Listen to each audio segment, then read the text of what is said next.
Through the Looking Glass Part 1 Chapter 9. You dislocated your own bones?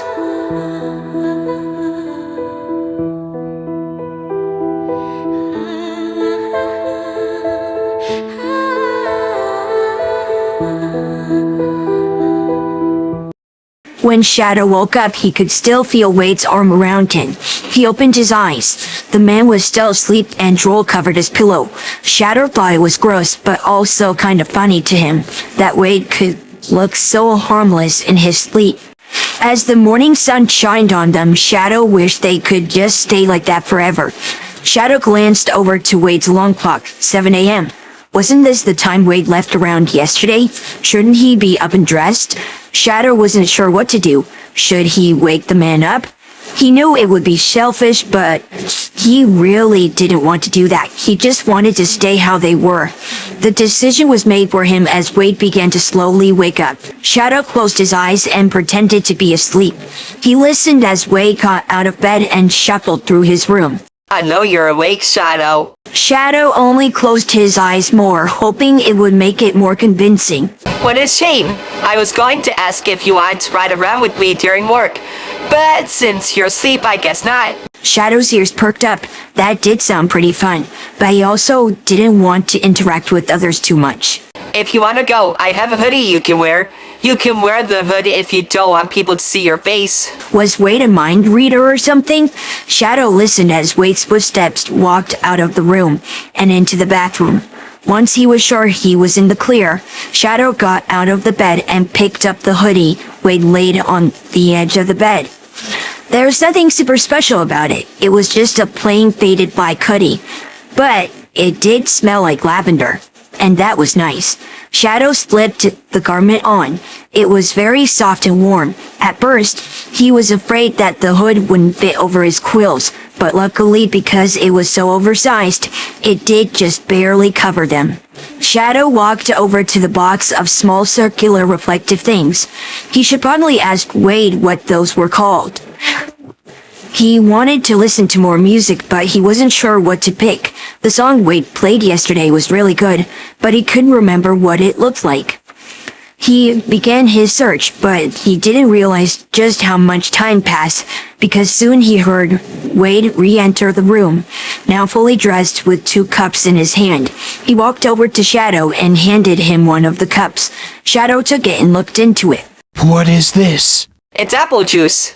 What about my decaf with 4 creams? That was a one-time thing, kid.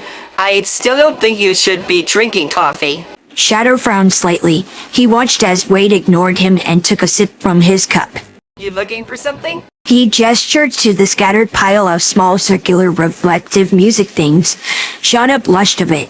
He still felt weird being taunted by Wade while he went through the man's stuff. That song you played for me yesterday. I'd like to hear it again. Shadow focused on the ground, not ready to make eye contact. Wade bent down and picked up the disc. The song was from this album. Any other ones look interesting to you?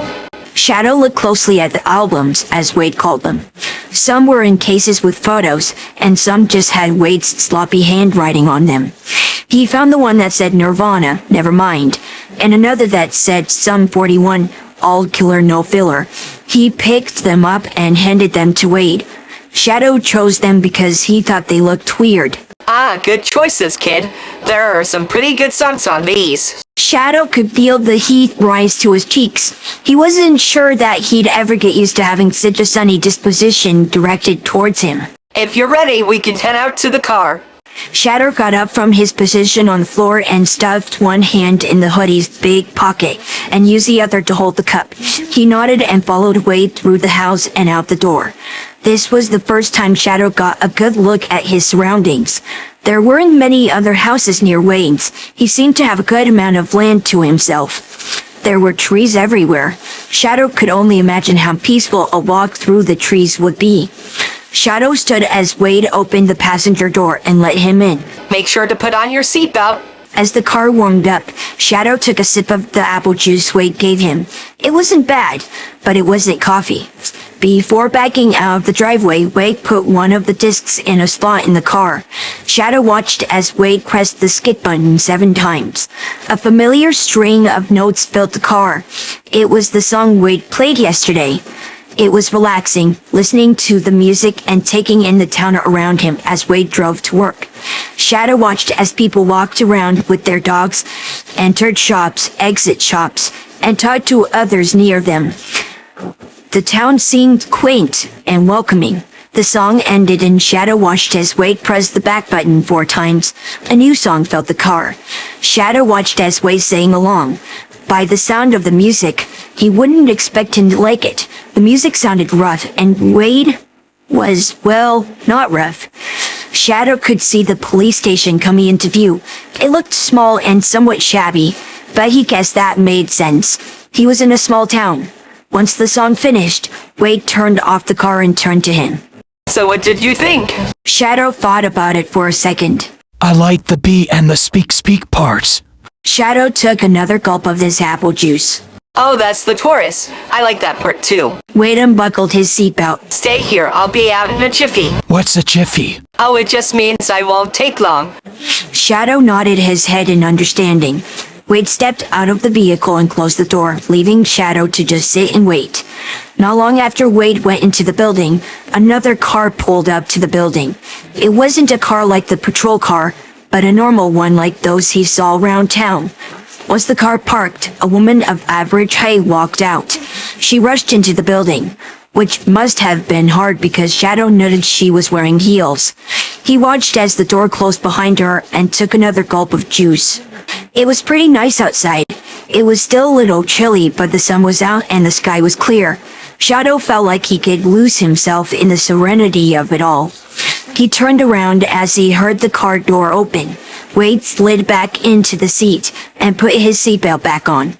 He then turned to Shadow. You ready? Shadow nodded and Wade started the car again. As they drove down the main road, fewer houses and buildings emerged. They were soon just surrounded by trees and grass. Shadow could make out words on a huge sign not far from them. Green Hills. That must have been the name of the town. Wade pulled the car up near the sign and parked. So do you just sit here all day? No. Well, yes.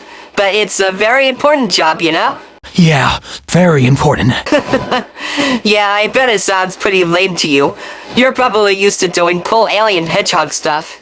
I wouldn't say it was cool. Really? Yeah. Do you want to talk about it? Shadow thought about it. Should he be honest with Wade and tell him about how he ended up here? Would he freak out? Would he kick Shadow out? Sure, Wade didn't freak out when he found a talking hedgehog on his doorstep. But what if that was just because he felt pity towards Shadow? Ignoring the question, Shadow picked up the Nirvana album. Can we listen to this? He tried his best to ignore the slight disappointment on Wayne's face. Sure. Wade quickly put on a smile and placed the new disc into the slot. More music played, but Shadow couldn't really focus on it. It was clear that Wade was zoning out. Shadow wanted to open up to Wade. He really did. But he was just scared. He was going to say something, but Wade spoke up. Shadow, I understand not wanting to open up. I used to be like that.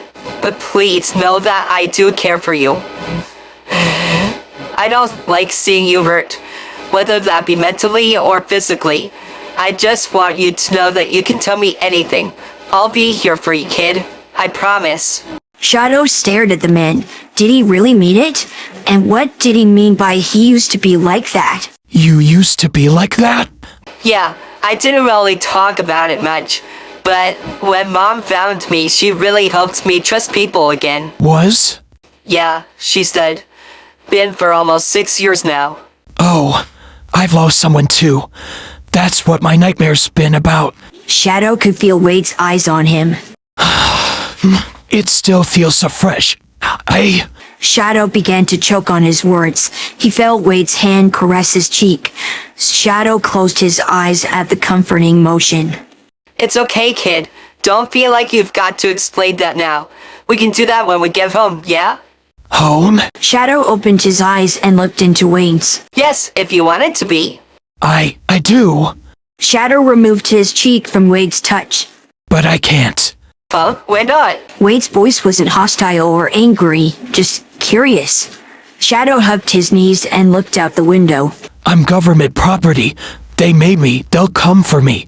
And then they'll find you and hurt you. Were they the ones that dislocated your thumbs? Shadow wanted to laugh. They've done worse things than dislocate 2 thumbs. No, I did that to myself so I could escape. Well, if they want you, they're gonna have to go through me first. Shadow turned around and let go of his knees. That was not the answer he was expecting. What? Now it was Wade's turn to look at Shadow like he was the stupidest thing on the planet. Why would I just abandon you and let those monsters take you? Obviously, they weren't good if you were willing to dislocate your own thumbs to escape. You're a child. No way am I letting them hurt you again. Shadow could tell he was serious just by the pure look of determination on Wade's face. Really? Of course. Shadow let a real smile, reach his face.